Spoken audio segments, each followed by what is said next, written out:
Okay, good morning, everyone. We are on Lamed Hey, Lamed Beis, and the bottom. We'll start at Lamed Vav on the top. Lamed Vav and Aleph on the top. I'm Rabbi Abahu. Yesterday we were talking about an Allah, and an Allah being a Shvua, V'shama Kol Allah. We saw maybe that an Allah is only a Shvua when it's accompanied by a curse, like in the case of Sota. We said the fact that it says V'shama Kol Allah here shows that an Allah is a Shvua even when there's no curse accompanying it. And therefore, in our case of Shvua Sa'idus, an Allah is a Shvua, and therefore if somebody else is Mashbiah you, then you will be Chayav a Korban Olav Yored if you lie about testimony, but if you don't take a Shvua, you will not be Chayav a Korban Olav Yored. Amar Rabbi Yavo, where do we see this in the Torah, in the scripture, on the fifth line, Lamed Vav Amud Aleph? Amar Rabbi Yavo, Minayin la'Allah shehi Shvua. Shenamar, we're going to bring a few different psukim. The pasuk says in Yecheskel, Vayavei oso be'Allah, so Nebuchadnezzar made Tzidkiyahu take an Allah. And then it says that he went ahead and he rebelled against Nebuchadnezzar, who had been Mashbiah. So clearly if Nebuchadnezzar had him taken Allah, and then it says afterwards that he took a Shvua, that's how all these psukim are going to be. It's going to say the word Allah, and then afterwards it's going to use something else to tell us what we're looking for. So it says that he took an Allah, and then it says that he had taken a Shvua, so clearly an Allah is a Shvua. Tana. Now we have an interesting few sets of Mishnayos. Arur, when I say to you Arur, cursed are you, usually that means cursed. But the Gemara says it actually means one of three things. Bo nidoy, if I Arur you, that means I'm putting you into excommunication. Or Bo klala, could be that I'm cursing you. Or Bo shvua, if I say Arur to you, that could be that I'm making you swear about something. Where do we see these three things? Says the Gemara, Bo nidoy dichsiv, like it says, Oru maruz amar malach Hashem, Oru arur yoshveha, v'amarula ba'arba mea shipure, shamse barak lemaruz. So Barak, with 400 shofars, excommunicated Maros, and you see that in the pasuk before it says Arur, that he would be cursed. It's not cursed. Arur there means he'll be excommunicated, and then you see that he was actually excommunicated. Bo klala, where do you see that Arur is a klala? D'chsiv ve'ela yamdu ala klala. These will be yamdu ala klala. This is by Har Grizim and Har Eval. D'chsiv Arur ha'ish asher yaseh pesel. So you see that Arur is following a klala. Therefore, you see Arur also can be a klala. Bo shvua, it could also be a shvua.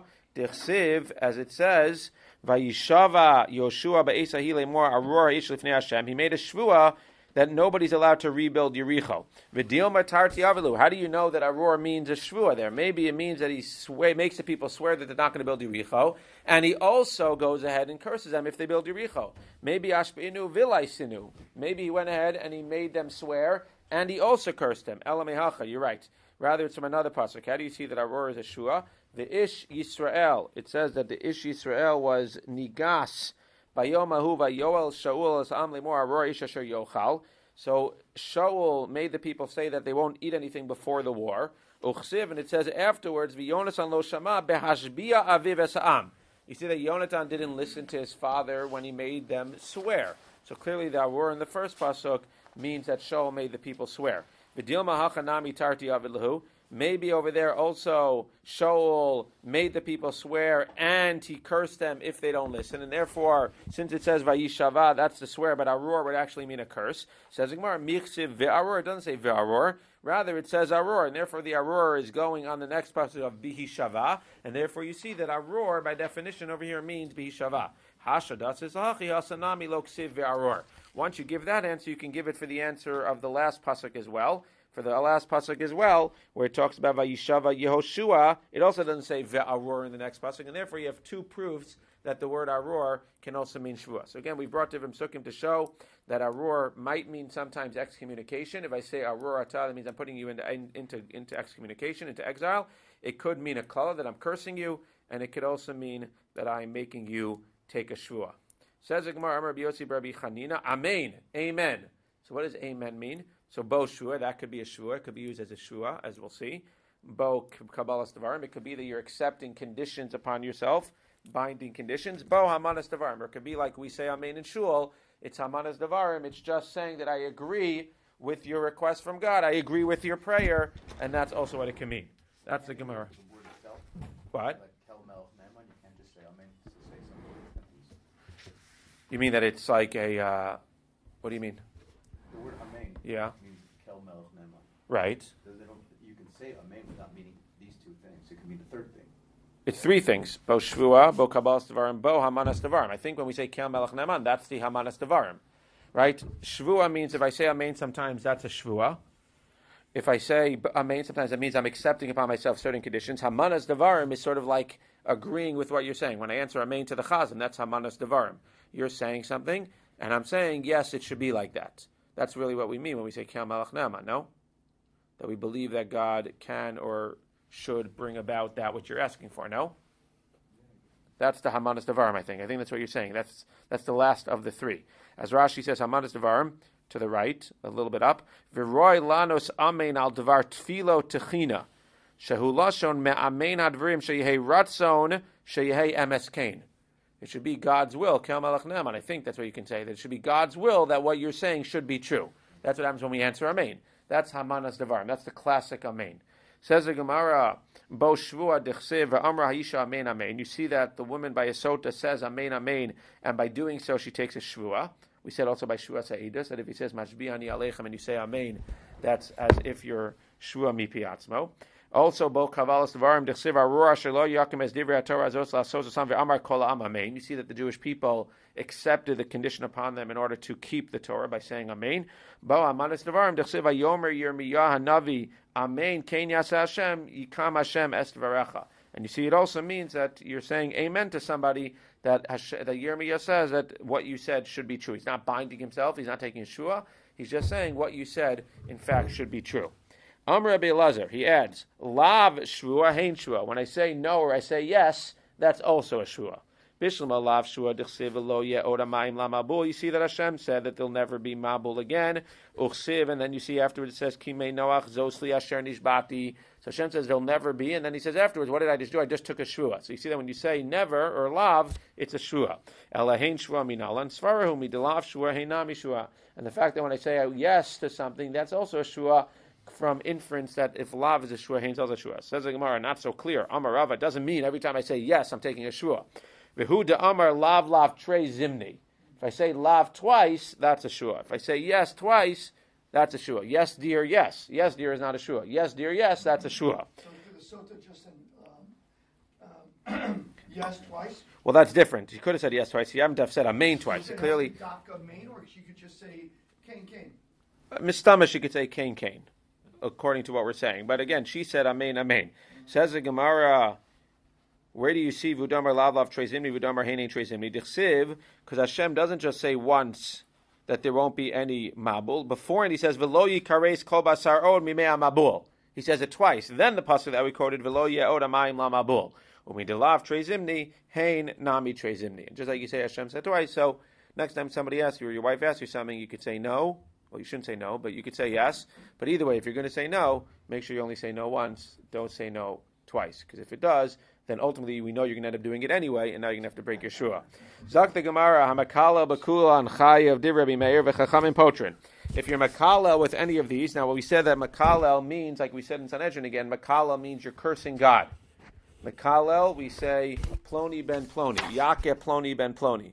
So it means that if you curse God with two of the names of God, that will be a problem. Says the Gemara, if you curse with a kinoi, with one of the nicknames, like we said yesterday, according to the Chamim, you will not be chayiv. Not the best thing in the world, not advisable, don't try it at home, but not something you're going to be chayiv misa for. Tanu Rabbanan ish ki yikalel Eloha v'nasacheto, matam ulomar v'alo kvar nemar v'nokev shem Hashem osumas. There's two psukim which are back to back. The first pasuk says, like we just quoted, the first pasuk says, V'al b'nei Yisrael tadaber lemor ish ki yikalel Eloha v'nasacheto. Don't curse God. If you do, you'll carry your burden. Then the very next pasuk says, "V'nokev Shem Hashem mos yumas." If you curse God, you're going to get misa. Now it's interesting because the first one's not really as an hara. But anyway, the Gemara is learning that you have two psukim which are not necessary. V'alo kvar nemar v'nokev Shem Hashem mos yumas lacho li'olehei chai v'lashem hamiyuchad bilvad minayin l'rabba says akinuyin Talmud lomar ishishki kalaloa mikol malkom div Rabbi Meir. So Rabbi Meir says, why do you have two psukim? One pasuk to tell you that you're chayiv if you use one of the Shem HaMeforesh, is one of the real names of God, and one pasuk to tell you that you're chayiv even if you use a kinoi. And again, the question that comes up every single time, so what do you need both? Just tell me one and we'll know the kinoi, because you wouldn't know the kinoi with only one. You need both because one to tell me that you're chayiv for the regular shame, and one to tell you're chayiv even for using a nickname. The Chachamim say Hashem HaMiyuchad b'Misa ve'ala kinuyin be'asara, saying no, you're right, you can use a kinoi, but if you notice, look at the psukim, it doesn't say that you're going to get Misa twice. It says that you're going to v'nasach eto. V'nasach eto, he says that's a lav. So they both agree that it's aser. The problem, Rabbi Meir says that both psukim are there to tell me that they're both going to be chayiv Misa, and the Chachamim say you're not going to be chayiv Misa for using a nickname, cursed nickname of God, another nickname of God, but you'll still be aser, but not chayiv Misa. Says the Gemara, v'hamakal al aviv imo. If you go ahead and you curse your mother and father, again, Rabbi Meir says you're chayav if you use a kinoi. Chachamim say you're not chayav if you use a kinoi.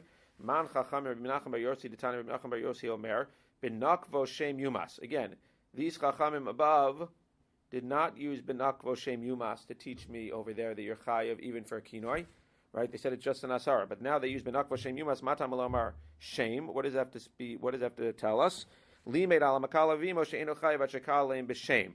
He's saying, Eino inyan lezet, Taneyu inyan lezet.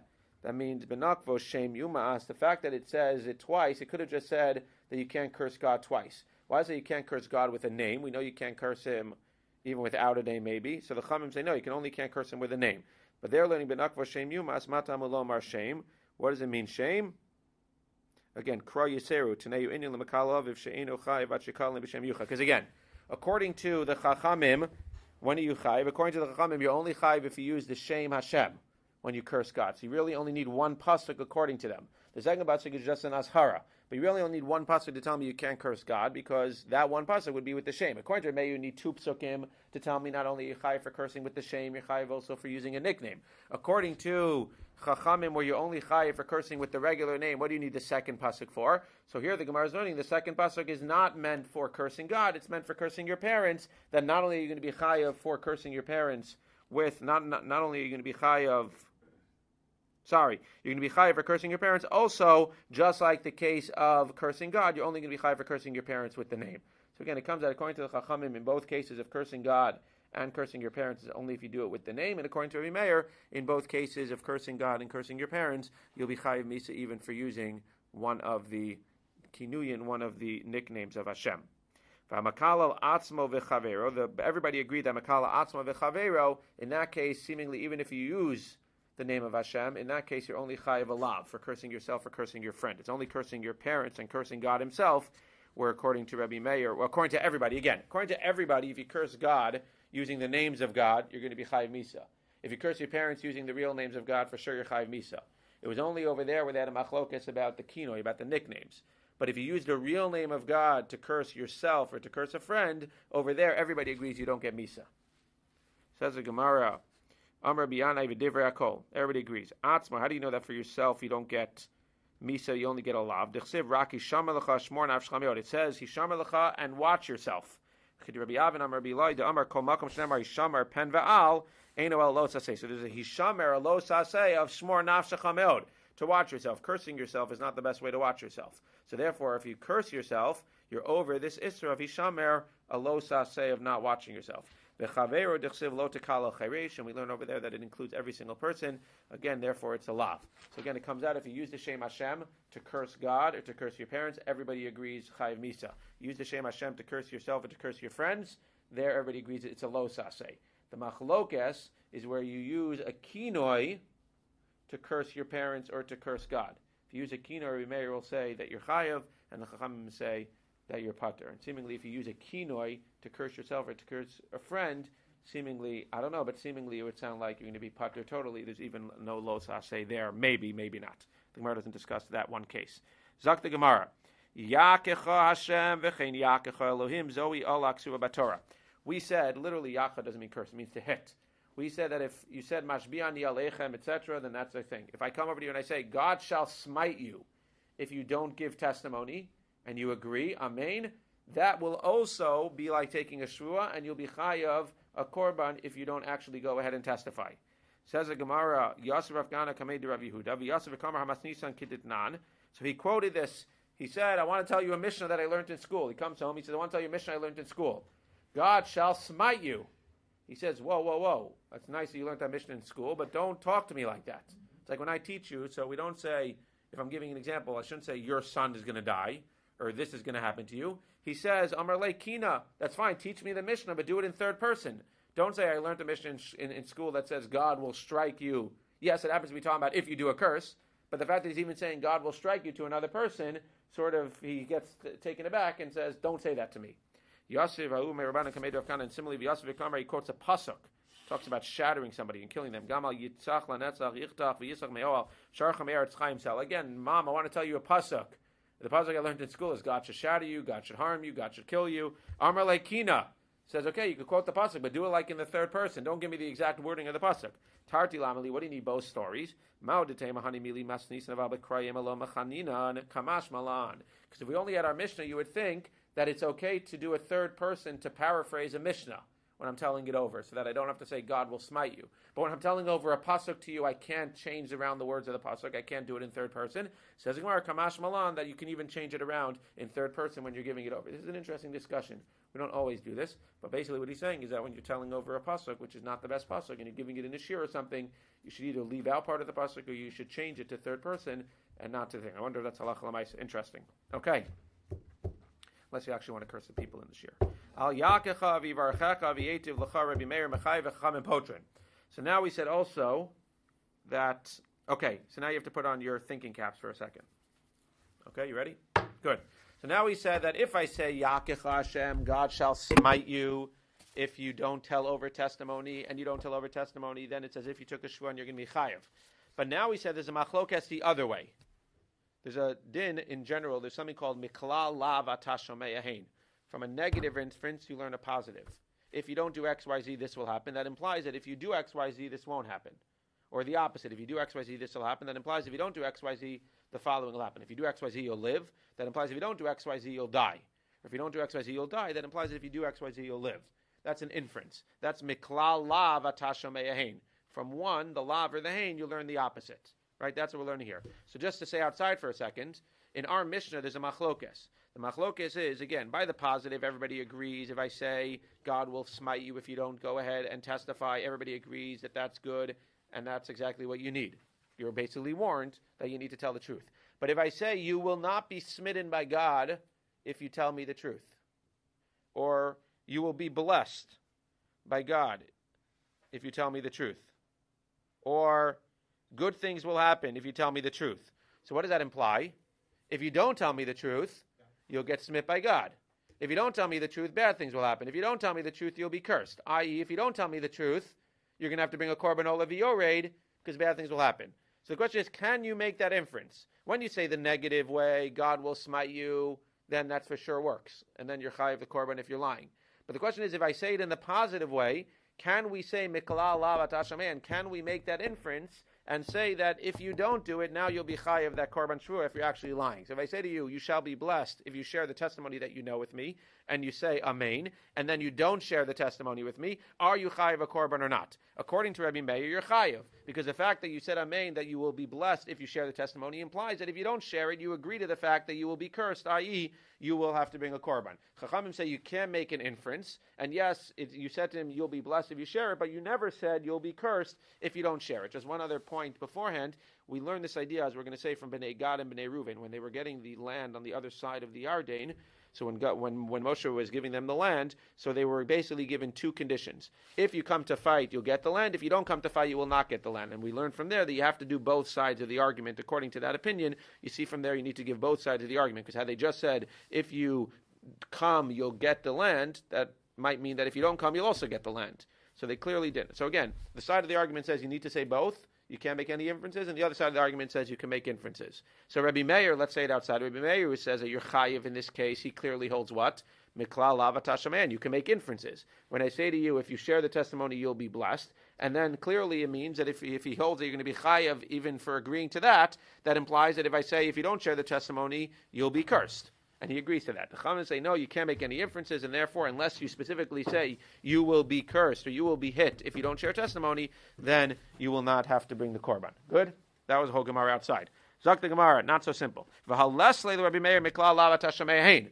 problem is that everything you just spent 3 minutes explaining or 4 minutes explaining, you clearly see elsewhere that Rabbi Meir says you don't make inferences. If Rabbi Meir says you don't make inferences, why in this case is he saying you're going to be chayav for that shvuah when we say that if you don't go ahead, God will not hit you if you share the testimony? So why are you chayav if you agree to that? Says the Gemara, Epoch, you're right, switch it around. Rabbi Meir actually says pater, because Rabbi Meir says you don't make inferences, and the Chamim say chayiv in that case because you do make inferences. Kiyasa Rabbi Yitzchak Tana Kididnan. Rabbi Yitzchak said it the way that we originally learned it. Am Rabbi Yosef Hashra de Anan Tnan Hachi. Even though I want to change it around, v'chiyasa Rabbi Yitzchak Tani Hachi. But Rabbi Yitzchak says you don't change it around. Shmami na dafka Tanan. So you don't change it around. Says the Gemara Elakasha. So then you have a kasha because again in our mission it sounds like Rabbi Meir is saying you do make inferences, and we have elsewhere which sounds like we know that Rabbi Meir doesn't make inferences. Says the Gemara Ki lesle b'mamona.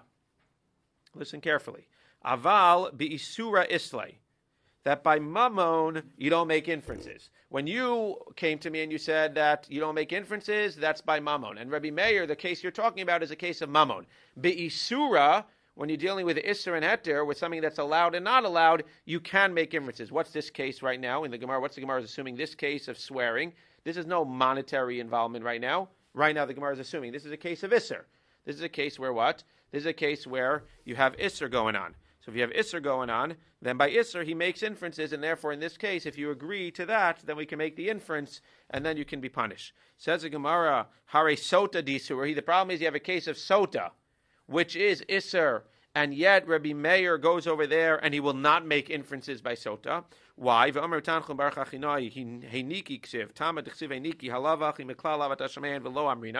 get into the whole thing, but over there it says to a Sota, it doesn't say what will happen if she doesn't go ahead, if she drinks the stuff. All the pasuk says is that if you didn't sleep with another man, if you didn't commit adultery, then hinaki mimei hamarim, you'll be clean. But it doesn't say what will happen if you actually did commit adultery. So you should be able, if you make inferences, and the fact that if you didn't commit adultery, you'll be clean, that implies that what? You can infer that if you did commit adultery, you won't be clean. But Rabbi Meir says the way that you know that if you committed adultery, you won't be clean is not from an inference, it's from the fact that you could read the word heiniki as chanaki, as cheniki, like to get choked. If you go ahead and you're clean, then heiniki, you'll be clean if you didn't commit adultery. If you did commit adultery, then chaniki, you're going to get choked. Why did he have to make that limud of heiniki to chanaki? He could have just said, you make an inference that if you didn't commit adultery, you'll be clean. Therefore, if you did commit adultery, you won't, because he doesn't make inferences. That's a case of isser and heter. There's no money there, quote unquote. That's a case of isser and heter, where she's going to be usser or mutter, she's going to die or she's not going to die. So how can you say that Rabbi Meir says, Mikla lava tashameyahain? He says it by cases of isser, but he doesn't say it by cases of mammon. Over here, it's a case of isser. Therefore, he'll say it. Again, elakashia. Again, we're now within where we didn't switch it around. So Meir says chayav here because you make inferences in cases of isser. You don't make inferences in cases of mammon. What do you mean you make inferences in cases of isser? You clearly see by sota. He doesn't make an inference. He doesn't make it. Ela epoch. You're right. Switch it around again. So now switch it around again. So now, again, at this point, trying to hold cup, Rabbi Meir says that you're pater. Rabbi Meir says you're pater in our case. Our case is isser. So you're pater. And what? Afilu b'isura leslay. So you're pater across the board. So now we're saying again what? We're saying that Rabbi Meir, forget about the chamim. Rabbi Meir says that you never make inferences. That's why in the case of mammon where we had originally, you don't make inferences. In our case over here, he says pater because you don't make inferences. You don't make inferences anywhere. You don't make inferences by sota either. Everything's good to go. Only one problem. The problem is that we have another Mishnah, which implies that according to Rabbi Meir, according to everybody, you will make inferences. Where do we see that? Maskiv le Ravino be surah lase. There's a case of Isser where you do make inferences. Where? Elameata shituya yainu pure rosh de bemisa hachanami de lase Rabbi Meir ve'atnan elu shebemisa shtuya yainu pure rosh. The pasuk says to a kohen, yayin v'shechar al teish velo tamutu. Don't drink wine or grow out your hair so that you won't die. And everybody agrees that you can make an inference from there that if you drink wine and or you grow out your hair for 30 days and then you go do the avoda, you will die. And that's a case of Isser. So everybody says that by Isser you do make inferences. If you make inferences by Isser, so then what's the problem? The problem is that fine, by Mammon you don't make inferences, but if you're telling me that Rabbi Meir says pater here, in our case, this is a case of Isser, and why you pater? You should make inferences, just like you do in the case of the Kohen with the Shtuei Yain. And why in the Sota then are you not making an inference? You should make inferences by cases of Isser. The Gemara is going to answer that Sota, you're right. that you do make inferences by Isser, but Sota and our Mishnah are different. Why? Because our Mishnah and Sota are not really cases of Isser. They're cases of Mammon as well. You have three categories. You have Isser, you have Mammon, and then you have Isser with Mammon. So Isser, you make inferences. Mammon, you don't make inferences. How do you treat Isser with Mammon? Do you treat it like Isser? Do you treat it like Mammon? Isser with Mammon, you treat it like Mammon, and you don't make inferences. Why is there Mammon? Let's just say it outside for a second. Why is there a Mammon in the case of Sota? Yes, it's Isser because she might die, but it's also Mammon because she's going to lose her ksuva. Why is this a case of Mammon? Because in this case, what are we talking about, Shua, as we said? The case of Shuas are only by a case of Tvias Mammon. Only where you're coming ahead and the guy wants you to testify in a monetary case. Therefore, since there's Mammon here involved as well, it's a case of Isser and a case of Mammon. Therefore, whenever there's Mammon, he'll say that you don't make inferences. Therefore, we leave it as the Epoch, and Rabbi Meir says Pater, because you don't make inferences in these cases. El olam tepoch, ki lasle b'mamona b'isura isle v'shani sota d'isura d'isbe mamonahu. And as Rashi says on the left here, Gevias ksuvasa ushvua demasnisa nami ayidei mamon ba hilkach Rabbi Meir poter k'de'abchinan. So again, it comes out just so that we know before we finish the Hadron over here, just so that we realize what it's saying. In our Mishnah, it says what? That al yakecha Rabbi Meir is mechayev chamin potrin. The Gemara at this point is switching it around. He's saying that if you say you will not be smitten if you go ahead and testify, Rabbi Meir says pater, Chachamim say chayev. What does that imply? Rabbi Meir says pater because you don't make inferences to what will happen if you don't share the testimony. Okay, so he says you don't make inferences. Everything's fine. We have elsewhere it says you don't make inferences. By Sota he says you don't make inferences. By our case you don't make inferences. But you have a case over there where you do make an inference by the Kohen. Yeah, that's totally Isser. By total Isser you make inferences, says Rabbi Meir. Our case of Sota and our case of our Mishnah is Isser, but it also has a Mammon component. And if it has a Mammon component, it goes into the category of Mammon. So it comes out according to Rabbi Meir. For Mammon, you don't make inferences. For Isser with the Mammon component, you don't make inferences. Only if it's 100% Isser do you go ahead and make inferences. And obviously the Chachamim would argue, the way we're learning now, Chachamim would say that even for an Isser case with Mammon, you would make an inference, and therefore they would probably argue in Sota as well, and they would say that in Sota you can make an inference, here you can make an inference, over there in the case of Kohen you can make an inference, you could always make an inference, because these are all Isurim cases, even Isser with Mammon you can make an inference as well. Hadron Allah, Shvuas Ha'edus. Keep going? Okay. Keep going. It's not too late. Stop now. Shvuas HaPikadon. Now we're up to Shvuas HaPikadon. So this was all Shvuas Ha'edus. I'd like to say this will be easier, but I can't promise. Shvuas HaPikadon is the other shua that we discussed a little bit. That what? That this was Shvuas Ha'edus, that you're taking a shua that you don't know any testimony. And we said that that's the case of Korban Olav Yored. Now we case of Shvuas HaPikadon, which we mentioned before because we learned Techeta, we made some comparisons. Shvuas HaPikadon is not when I swear that I don't know any testimony. It's when I swear that I don't actually have the Pikadon, the item, in my possession. You say to me, Rabbi, where's my money? Or where's my Gemara? I say, I don't have a Gemara. You say, swear to me. I say, I swear I don't have your Gemara. Then I'm lying. I have to bring an Asham, and I also have to bring a penalty of 1/5 additional. I have to give you back your Gemara plus 1/5. That's the Shvuas HaPikadon. What? You can't force me to swear for every object. It has to be something you loan me or something, right? In other words, if you come to me and say, where's my Gemara? I don't have to swear that alone. No, you could be kofar. What's kofar? You could deny it. That's it. Yeah, but if I agree, or if I'm willing to swear, or if I'm modeh b'mixas, that's a question. I don't know if this is exactly a modeh b'mixas. This is a case where I have to take it. Maybe we'll discuss exactly how it comes up. Or it's where I agree to take it. I say to you, I left my Gemara at your house one day. You have my Gemara. So if you're kofar, then you don't have to swear. No, you don't have to swear necessarily. It'll bring witnesses. Right, you don't have to swear, but if there's, right, it could be that there's witnesses or that you had it or something, and then you can take a shvur to get off the hook. So now you take the shvur to get off, or Mendel, there's a case where, again, witnesses maybe where you'd have to be chayiv, and they say, okay, I'm willing to take a shvua, and then again, you have to see the details, but here you end up taking a shvua pikadon. So it says the Gemara, Shvuas HaPikadon, the difference between Shvuas HaPikadon and Shvuas Ha'edus is, Noheged ba'nashim u'b'nashim b'rechokim u'b'krovim b'ksherim u'psulim. Even these people are going to have to and be liable for these Shvuas Ha'edus. Bifnei beizin v'shelo bifnei zemi piatzmo. If you do it on your own accord, which either means you come and you swear on your own accord, or you say amen to his swear, which is considered to be mipiatzmo, it could be in front of Beizin or not in front of Beizin. Well, mipiacherim, but if it's mipiacherim, totally eno chayiv adishach berenu b'beizin div Rabbi Meir, chamer bein piatzim bein micherim kevan shekafar bo chayiv. I'm not going to test you, but we had this already. And this was the machlokes of whether you learn mina umina or mina vumoki ba'asra. right? This machlokes was, we said that, just a chazer, we said that by the case of Eidus, it says in the pasuk mipi acherim and outside Beis Din. In Pikadon, it just talks about, doesn't give an difference between miatzmo and mipi acherim, it just says mipi atzmo, and talks about in and out of Beis Din. So now we learn mipi acherim from Pikadon. The question was, do we take mipi acherim by itself and apply it?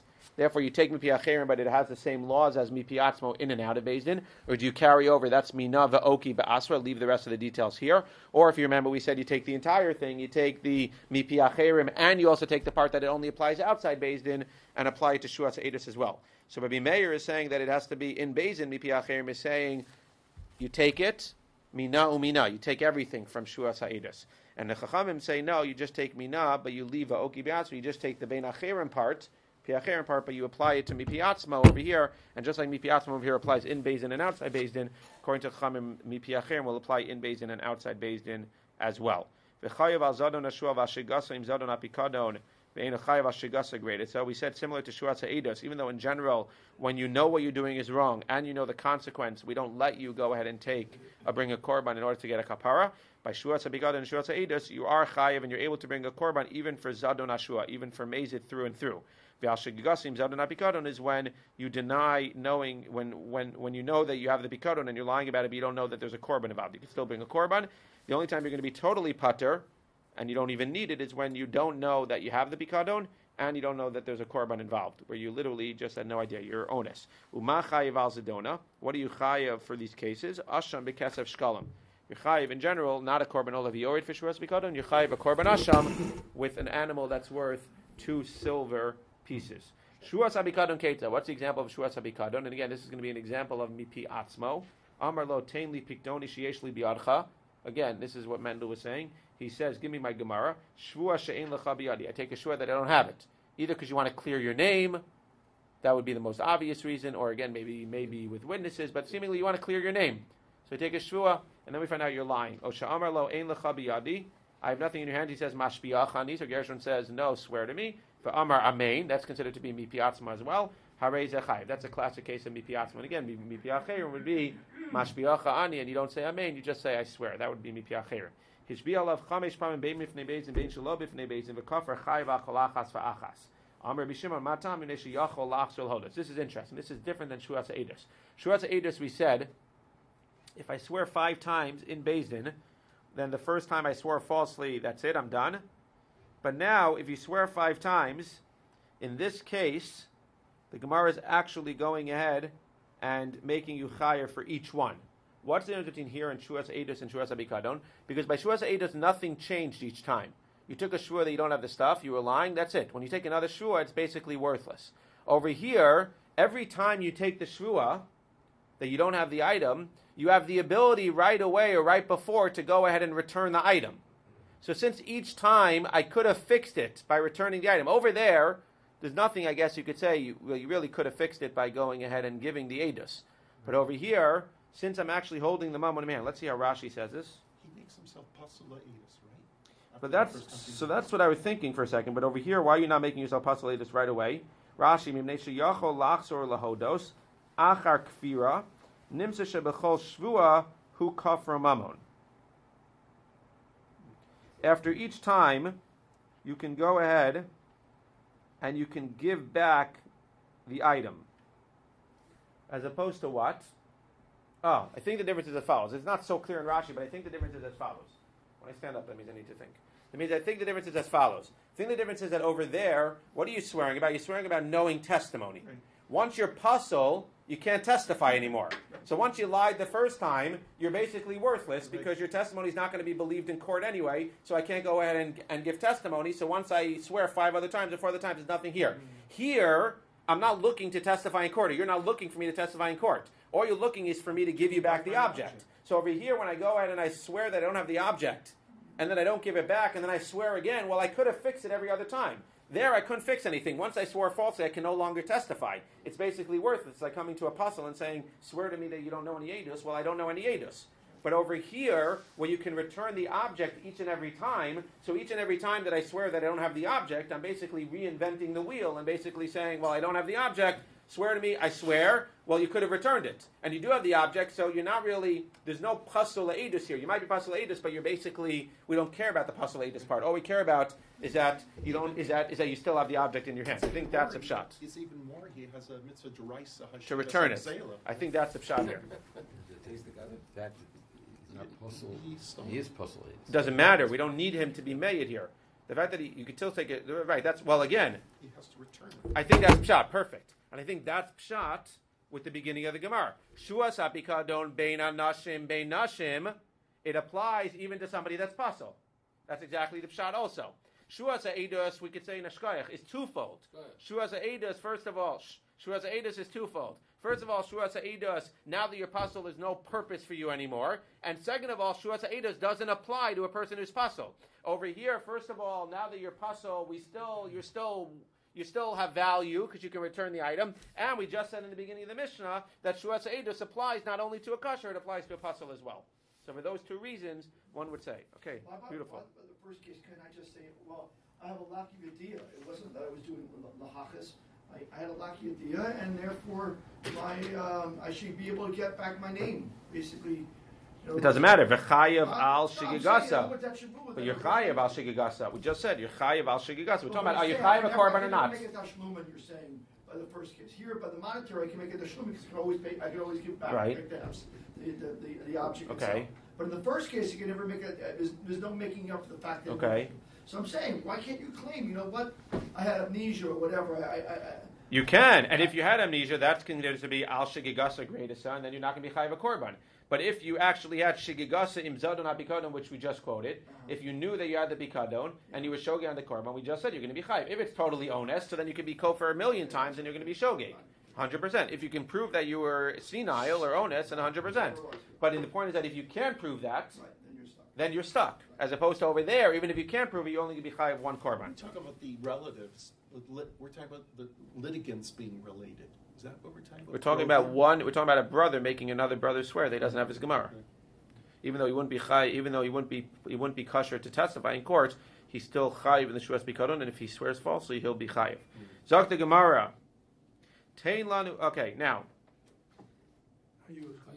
Hayuchamisha tovin so amrulo tein lanu pikadon sheish lanu biyarcha. Now you're not such a good guy. Now you have 5 people coming after you. It's one thing if one guy comes after you. 5 people are coming and saying, you have my money. Like a Ponzi scheme. Shua she'ein lachem biyadi. I take it, sure, I don't have anything in your hands. Eino chayev al achas. If you're lying, again, we're not talking about chayev. It sounds like we're chayev a korban.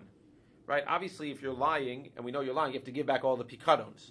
Point is that shua, you only chayev one korban because you didn't take a shua on all 5 of them. You only took a general shua, so that includes all 5 as one. Shua shein lecha biyadi velo lecha. If you specify, I make a shua, I don't have yours and yours and yours and yours and yours, then chayiv al kol achas v'achas. Rabbi Eliezer Omer, he clarifies at shiyomar shua b'achrona. When you're going with multiple people, you can't just say shua shein lecha biyadi velo lecha. You need to say shua shein lecha biyadi, yours, ulecha, shua. You have to end it with a shua to just imply that again the 4 last ones were also with a shua. Rabbi Shimon says you have to be even clearer. Rabbi Shimon Omer at shiyomar shua lechol echad ve'echad. Shua shein lecha biyadi lecha. Shua she'ein li lecha, shua le'ein li lecha, shua she'ein li lecha, shua she'ein li lecha. Lecha u'lecha, lecha ki lecha, lecha af lecha. Chasa slider pesach ki lecha. Zog the Gemara.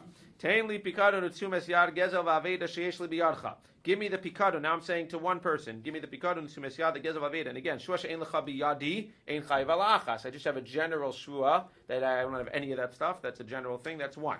Shua she'ein lecha biyadi pikadon utzumes yad v'gezel v'aveda chayiv al kol achas v'achas. Similarly, tein li chitin u'sa'or v'kusmin sheyesh li biyadcha. Shua she'ein lecha biyadi ein chayiv al achas. Shua she'ein lecha biyadi chitin u'sa'or v'kusmin. You specify each one chayiv al kol achas v'achas. Rabbi Meir Omer afilu amar chitin u'sa'or v'kosemes chayiv al kol achas v'achas. He just adds that even if you don't say chitin u'sa'or v'kusmin in the plural and you just say it in the singular, you're still going to be chayiv for each and every one. Zok the Gemara. Now we're going to talk about, we're going to end with this in the Mishnah. Now we spoke about mammon.